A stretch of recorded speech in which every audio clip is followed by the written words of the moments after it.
नमस्कार, मी Kiran Palkar. Crime diary news channel मध्ये आपले स्वागत आहे.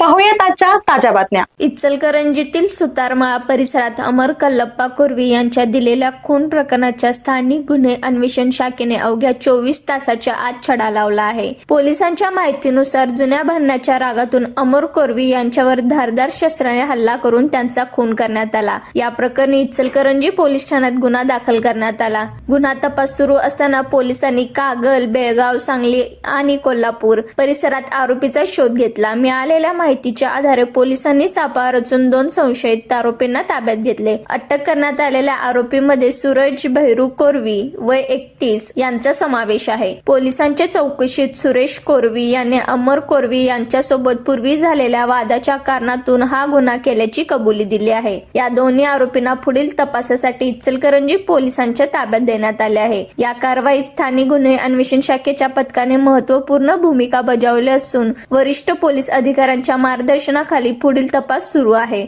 सदर कामगिरी माननीय पोलीस अधीक्षक श्री निलोत्पर, अप्पर पोलीस अधीक्षक श्री अण्णासाहेब जाधव, उपविभागीय पोलीस अधिकारी श्री विक्रांत गायकवाड यांच्या मार्गदर्शनाखाली स्थानिक गुन्हे अन्वेषण शाखेचे पोलीस निरीक्षक सुशांत चव्हाण, सहाय्यक पोलीस निरीक्षक सागर वाघ, पोलीस अंमलदार महेश पाटील, सुभाष सरवडेकर, सागर चौगुले, विशाल चौगुले, प्रदीप पाटील, दीपक घोरपडे, प्रवीण पाटील, सतीश सूर्यवंशी, सुशील पाटील यांच्या पथकाने केली आहे.